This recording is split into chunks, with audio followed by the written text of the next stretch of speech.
오늘도 복된 아침 말씀 묵상 모든 가족들 가운데 주님의 평강이 함께하기를 간절히 소원하면서 말씀 묵상 시작하겠습니다.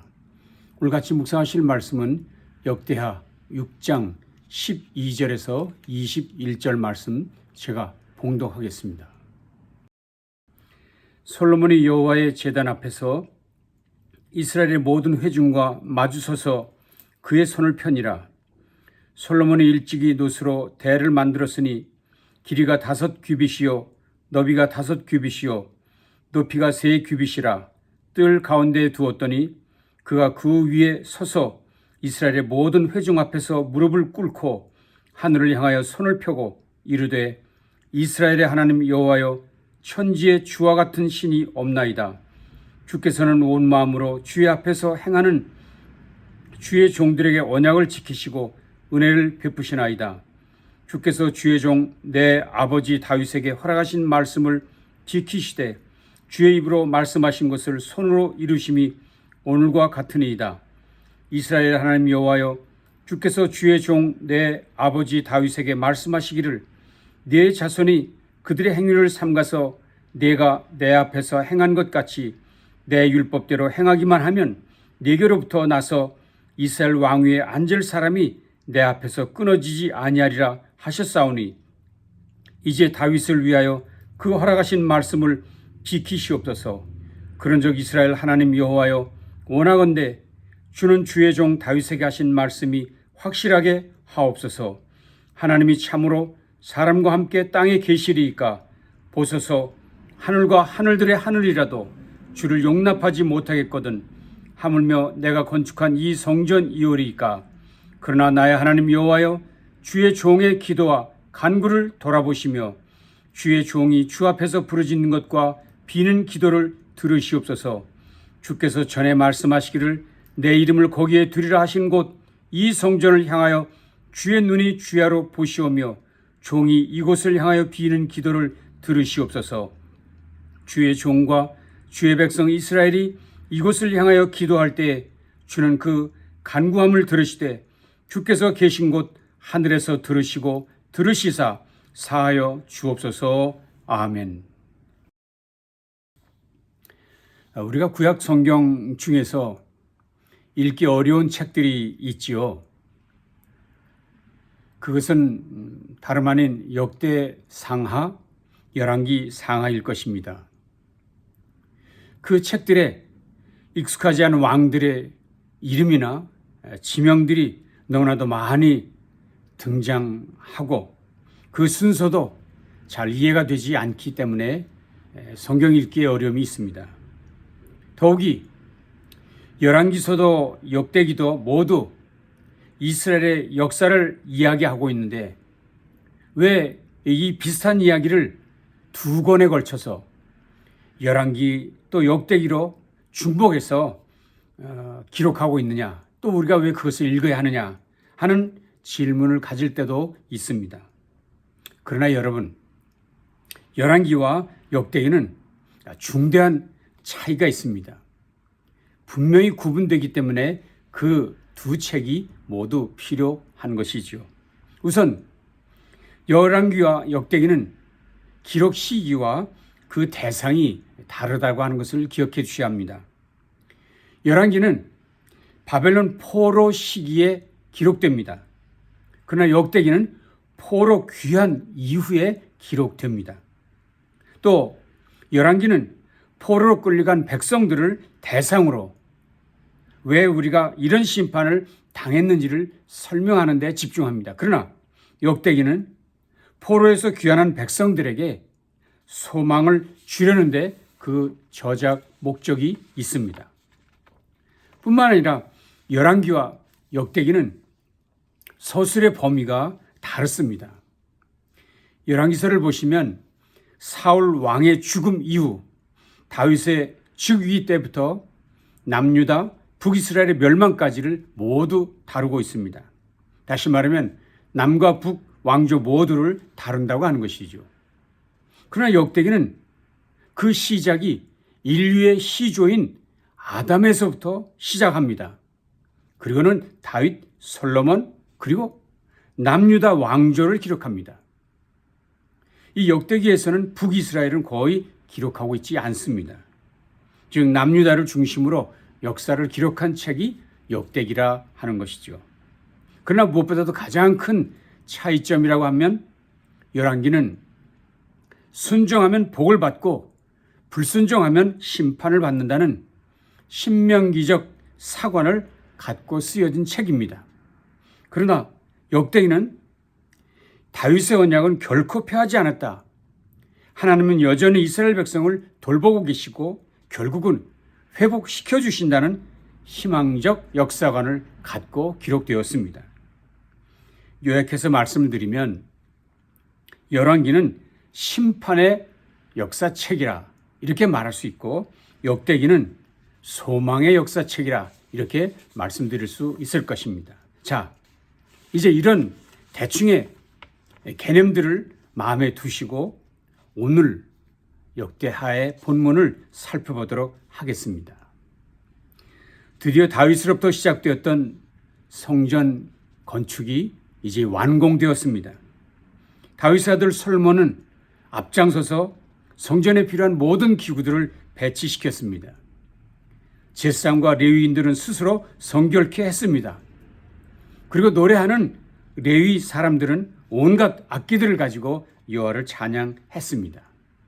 그때 솔로몬 임금은 자리에서 일어나 손을 들고 기도하기 시작합니다.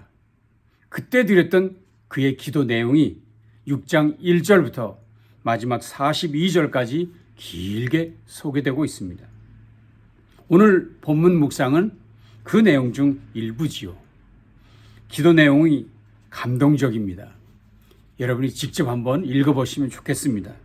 당시 분위기조차도 감동적이었을 것입니다. 왜냐하면 한 나라의 통치자인 임금이 수많은 백성들 앞에서 무릎을 꿇고 하늘을 향해 손을 펴고 기도하고 있는 모습, 참 그 상상만 해도 감동적이지 않습니까? 너무나도 아름다운 모습입니다. 더욱이 그가 드렸던 기도 내용은 어떻습니까? 말씀드린 대로 42절까지 이어지는 긴 기도가 참으로 놀랍습니다. 과연 누가 이런 기도를 드릴 수 있을 것인가? 놀랄 정도입니다. 솔로몬이 드렸던 그 긴 기도는 결국 두 가지로 내용을 요약할 수 있습니다. 첫째는 하나님께 드린 감사의 기도지요. 감사의 기도. 14절 15절을 보시죠. 이르되 이스라엘 하나님 여호와여 천지에 주와 같은 신이 없나이다. 주께서는 온 마음으로 주의 앞에서 행하는 주의 종들에게 언약을 지키시고 은혜를 베푸시나이다. 주께서 주의 종 내 아버지 다윗에게 허락하신 말씀을 지키시되 주의 입으로 말씀하신 것을 손으로 이루심이 오늘과 같으니이다.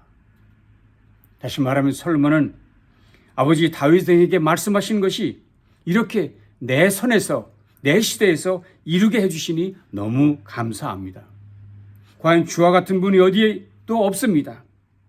주께서는 주의 종들과 맺은 언약을 모두 이루어 주셨으니 너무나도 감사합니다 하는 것이 그의 기도의 첫 번째 내용이었죠. 솔로몬의 기도의 두 번째 내용은 성전을 위한 기도라 할 수 있습니다. 다시 말하면 이 성전에 나와서 기도할 때 응답해 주실 것을 간구하는 것입니다. 18절에서 마지막 42절까지 긴 내용입니다. 그 중에서 20절, 21절을 보시죠. 주께서 전에 말씀하시기를 내 이름을 거기에 두라 하신 곳 이 성전을 향하여 주의 눈이 주야로 보시오며 종이 이곳을 향하여 비는 기도를 들으시옵소서. 주의 종과 주의 백성 이스라엘이 이곳을 향하여 기도할 때에 주는 그 간구함을 들으시고 주께서 계신 곳 하늘에서 들으시고 들으시사 사하여 주옵소서. 다시 말하면 범죄한 백성들이 이 성전에 나와서 기도할 때 용서해 주십시오. 기근이나 전염병이나 곡식이 시들고 깐부기가 나거나 메뚜기 황충이 나고 적국이 쳐들어오는 재앙의 때 이곳에 나와 기도하면 들어주십시오. 그리고 심지어 솔로몬은 언젠가 이방인들이 와서 기도할 때가 있을 터인데 그 이방인들의 기도도 들어주십시오 하는 간구를 합니다. 참 그 내용이 너무나도 중요하고 아름답습니다. 그래서 우린 때로 이 본문을 보면서 우리도 이런 기도를 해야겠다 하는 생각을 가질 때도 있습니다.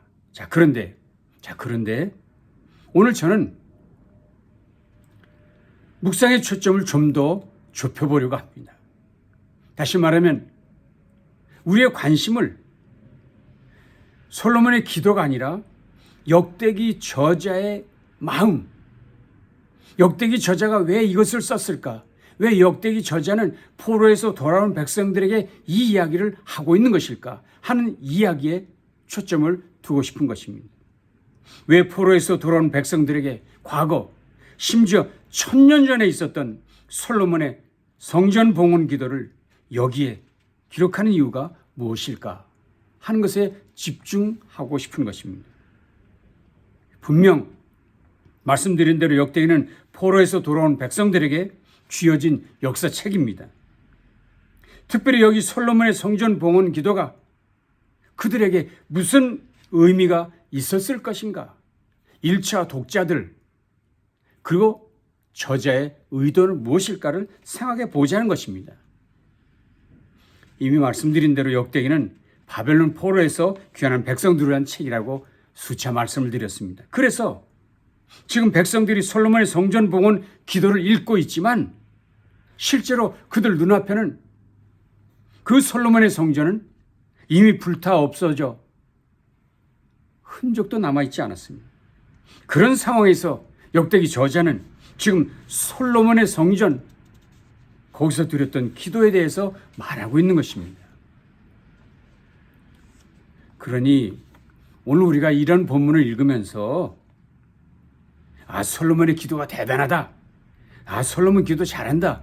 이런 이야기에서 그치는 것은 저는 바른 태도가 아니라 생각합니다.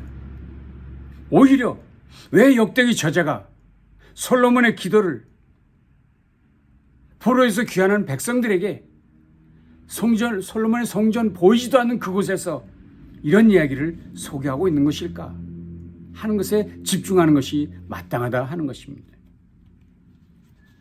결론적으로 드리고 싶은 말씀은 여기 역대기 저자가 말하려는 솔로몬의 기도에서 가장 중요한 핵심 내용은 하나님의 임재에 대한 확신, 하나님의 임재에 대한 확신을 잊어버리면 안 된다. 이것을 강조하려는 것이 역대기 저자의 목적이고 또 솔로몬의 기도의 핵심이라 얘기한다는 것입니다. 다시 말하면 오늘 본문에서 강조되는 것은 성전 앞에서 감동하고 있는 솔로몬의 기도가 아니라는 것입니다. 더욱이 지금 기도에서 강조하려는 것은 솔로몬의 성전 건물 그 자체도 더더욱 아니라는 것입니다. 솔로몬 성전은 오직 돌로 지어진 건물, 건물일 뿐입니다. 그 건물 안에 하나님을 가둬둘 수 없습니다. 하나님을 거기에 제한시킬 수 없습니다. 이게 어찌 제 이야기입니까? 솔로몬이 그의 입으로 고백한 것이었죠. 18절입니다. 하나님이 참으로 사람과 함께 땅에 계시리이까? 보소서 하늘과 하늘들의 하늘이라도 주를 용납하지 못하겠거든 하물며 내가 건축한 이 성전 이오일까? 여러분 생각해 보십시오. 성전을 손수 건축한 솔로몬이 이렇게 고백을 했습니다. 하늘 위에 하늘이라도 하나님을 모시기에 부족한데 어찌 내가 지은 이 성전에 하나님을 모실 수 있겠습니까? 이 건물이 금과 은과 온갖 보석으로 꾸며진 대단한 건물이 할지라도 어찌 이곳에 하나님을 내가 모실 수 있겠습니까? 라고 말한 것입니다. 여러분 다시 생각해 보세요. 이런 기도를 성전 봉헌식에서 성전 건축의 당사자가 하고 있습니다. 정말 놀라운 일이지요. 어떻게 보면요, 이런 태도나 말은 신성모독, 성전모독이라고 할 수 있을 것입니다. 그 엄청난 성전을 지어놓고는 이 성전에 어떻게 내가 하나님을 모신다고 여기 가둬둔다고 할 수 있겠습니까? 하는 말을 하고 있으니까요. 만일 그 말을 그렇게 이해하신다면, 만일 성전이 하나님이 머무시는 처소라고 생각하신다면 여러분 생각해 보십시오. 이미 성전 없어졌습니다. 솔로몬 성전 없어졌습니다. 그러면 하나님 안 계신 것입니까? 처소가 없어졌으니 하나님 더 이상 안 계신 것입니까? 하나님 없어지셨나요? 그렇지 않습니다. 지금 솔로몬이 그의 기도에서 언급하고 있는 성전은 그 건물 그 자체가 아니라 그곳에 임재하고 계신 하나님, 그곳에 임재하고 계신 하나님을 인식하고 그분을 높이는 것이 더 중요하다 하는 것을 백성들이 잊으면 안 된다는 사실을 그의 기도는 강조하고 있다는 것입니다. 실제로 본문 역대하 그 6장에 보시면 그 가장 인상적인 단어가 등장하는데 그것이 들으시고 듣다, 들으시고라는 단어입니다. 무슨 얘기인가요? 사람들이 말하고 백성들이 말하고 주께서는 들으신다. 사람들은 나와서 말하고 주께서는 들으신다는 것이 이 얘기의 초점이죠. 근데 이 들으신다는 말이 무려 10번이나 반복해서 강조됩니다. 그곳에서 바로 그곳에서 우리의 기도를 들으시는 하나님이 계시고 하나님이 임재하고 계시고 하나님이 듣고 계시다 하는 것을 강조하는 것이지요. 그렇습니다. 성전에서 가장 중요한 일은 그 임재하신 하나님과의 대화, 하나님과의 교제, 하나님께 드리는 기도라는 것입니다. 그래서 예수님께서도 분명히 말씀하시죠. 내 집은 기도하는 집이라. 내 집은 기도하는 집이라. 말씀을 하셨던 것입니다.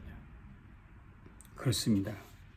오늘도 우리가 분명히 해야 될 것이 바로 이 부분입니다. 건물이 아닙니다. 그보다 더 중요하게 생각해야 될 것, 더 관심 둬야 될 것은 그곳에 임재하신 하나님, 우리의 기도를 들으시는 하나님이 계시다는 사실을 인식하고 기도하고 예배해야 한다는 것이죠. 물론 제가 예배당이 필요 없다고 말하는 것이 아닌 것은 아시지요. 우리에게 예배드릴 처소 필요합니다. 처소가 있어야 몸이 가능하고 그 처소가 있어야 신앙 교육도 효과적으로 이뤄낼 수 있습니다. 그런데 그럼에도 불구하고 예배를 드리는 그 건물, 예배당은 하나님의 처소가 아니라는 사실은 부인할 수 없습니다. 예배당은 하나님의 임재를 상징하는 곳으로서 그곳에 가면 하나님과 대화할 수 있고 그곳에서 우리의 사정을 앓을 수 있고 그곳에서 하나님께 교제할 수 있는 곳이라는 것. 두세 사람이라도 주님의 이름으로 모인 그곳에 하나님이 임재하신다는 것. 그래서 부르짖으면 들어주시고 회개하면 용서해 주신다는 확신을 갖게 주는 곳, 그것이 예배당이라는 것이죠.